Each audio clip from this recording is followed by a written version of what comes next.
Top 5 ऐसी चीजें जो आपके दांतों में तकलीफ दे रही है लेकिन आप इसे हल्के में ले रहे हैं। दांतों की सड़न, झंझनाहट या दांत या मसूड़े से खून निकल रहा है। आप इन चीजों को अगर लाइटली ले रहे हो, हल्के में ले रहे हो तो रुक जाइए। ये गलती आपको आगे जाके बहुत महंगी पड़ सकती है।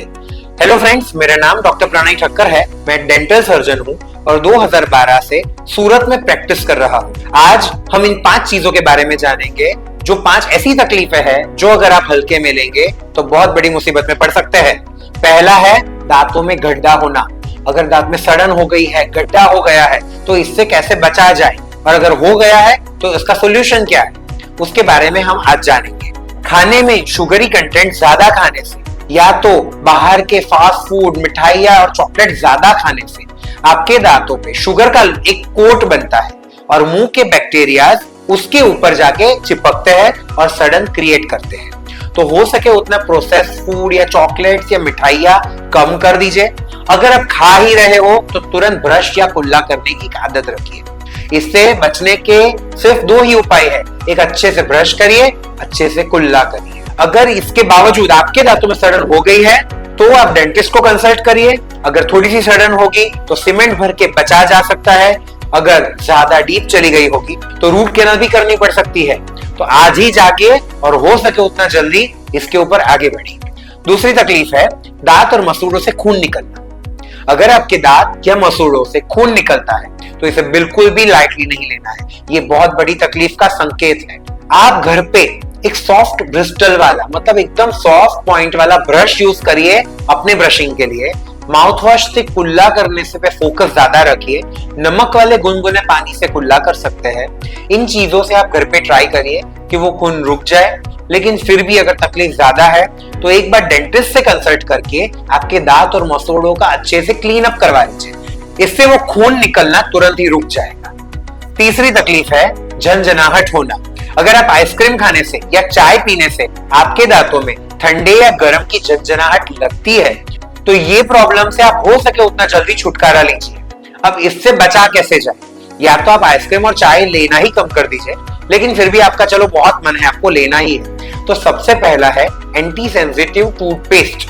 मतलब कि ऐसे कई मार्केट में ब्रांड की टूथपेस्ट आती है जो झंझनाहट को कंट्रोल करती है, जिनके अंदर एक दवाई का कंटेंट होता है। वो टूथपेस्ट इस्तेमाल करने से आपको बहुत फायदा होगा। इसको इस्तेमाल करने की टेक्निक है, पहले उंगली पे लीजिए, सारे दांतों पे लगाइए, 5 मिनट छोड़ दीजिए, फिर ब्रश करिए तो वो अच्छे से असर होगा। क्योंकि वो 1-2 मिनट घुमाने से इतना अच्छा असर नहीं देगा, तो 5 मिनट लगाने से उसका इफेक्ट बहुत अच्छा बढ़ जाएगा। ब्रश हमेशा सॉफ्ट यूज करना है और माउथ वॉश यूज करना इन केसेस में जरूरी है, तो आपकी झंझनाहट काफी लेवल तक कम हो जाएगी। अगर छोटे बच्चों को झंझनाहट हो रही है तो फ्लोराइड वार्निश करके एक ऑप्शन आता है जो आप डेंटिस्ट को कंसल्ट करके उनके दांतों के ऊपर फ्लोराइड की कोटिंग करवा सकते हैं, ताकि उनके दांत की लाइफ भी लंबी हो जाए और उनमें झंझनाहट भी ना हो। लेकिन बड़ी उम्र के लोग, जो यंग लोग हैं, उनके केसेस में आप डेंटिस्ट को कंसल्ट करके आपका बेसिक क्लीनिंग करा सकते हैं। इसीलिए हम हमेशा सलाह देते हैं कि रूटीन डेंटल चेकअप और रूटीन डेंटल क्लीनिंग हमेशा करवाते रहना चाहिए। इन केसेस में कई बार ये भी देखा गया है कि अगर आप बहुत हार्ड टूथब्रश इस्तेमाल कर रहे हो तो भी आपको झंझनाहट होगी, क्योंकि उससे आपके दांतों के ऊपर की परत घिस जाएगी। तो हार्ड टूथब्रश कभी इस्तेमाल नहीं करना है। और कई केसेस में हमें ये भी देखा गया है कि बाहर से दांत एकदम अच्छा दिखता है लेकिन साइड से सड़न लग गई है, तो ये भी एक कारण हो सकता है झंझनाहट का। तो डेंटिस्ट को कंसल्ट करवाना ना भूलें। चौथा पॉइंट है जबड़े में दर्द होना या अक्कल दाढ़ का दर्द होना। आपके मुंह में चारों कोनों पे जो आखिरी दाढ़ होती है उसे अक्कल दाढ़ बोलते हैं। अगर आपको अक्कल दाढ़ का दर्द है तो ये दाढ़ नस के एकदम नजदीक होने की वजह से सर, कान और गले तक इसका दर्द फैलता है। कई बार इतना सीवियर पेन होता है, मतलब साइंस ने तो प्रूव किया है कि सबसे ज्यादा पेनफुल होता है डिलीवरी का पेन, अगर नॉर्मल डिलीवरी जो बोलते हैं उसका पेन, और सेकंड होता है डेंटल पेन, दांत का दर्द, और जेंट्स के लिए तो यही पहला होगा। तो इसका दर्द लोगों को इतना सीवियर होता है कि रात रात भर सोने नहीं देता। तो सिर्फ पेन किलर खा के भी इसमें काम नहीं होगा। अगर आपके विजडम टूथ, मतलब कि अक्कल दाढ़ में तकलीफ है, तो हो सके उतना जल्दी आप डेंटिस्ट को कंसल्ट करिए, उसका एक्सरे करवाइए। कुछ पोजीशन में अगर अक्कल दाढ़ है तो दवाई से ठीक हो जाते हैं। अगर वो अच्छे से उगे नहीं है तो उसको उगने की जगह दे सकते हैं, थोड़ी सी चमड़ी काट के। अगर वो बहुत फंसे हुए हैं या सड़न वाले हैं तो उसे निकलवाना हमेशा बेस्ट ऑप्शन है। बहुत कम चांसेस है कि रूट कैनाल करके अक्कल दाढ़ों को ठीक करा जा सकता है। 5% केसेस में रूट कैनाल से भी अक्कल दाढ़ ठीक होती है, पर 95% केसेस में इन्हें निकालने की ही सलाह दी जाती है।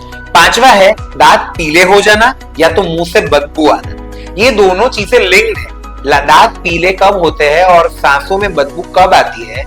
आप अगर तंबाकू, सुपारी, पान, मावा, गुटखा जैसी चीजों का सेवन कर रहे हो, अच्छे से ब्रश नहीं कर रहे हो, तो आपके दांत पीले क्या ब्राउन और काले भी हो जाएंगे। इतना ही नहीं, आपके मुंह से स्मेल भी आएगी। आपके आजू बाजू में जो बैठ रहे हैं उनको ऐसी स्मेल आएगी कि लोग आपसे बात करने से भी कतराएंगे। आप अगर इस पोजीशन तक अपने आप को बिगाड़ना नहीं चाहते हो सके उतना जल्दी जागिए। पहले तो आप जो भी व्यसन ले रहे हो, जो भी आप खा रहे हो, आपकी गलत हैबिट है, उन्हें छोड़िए।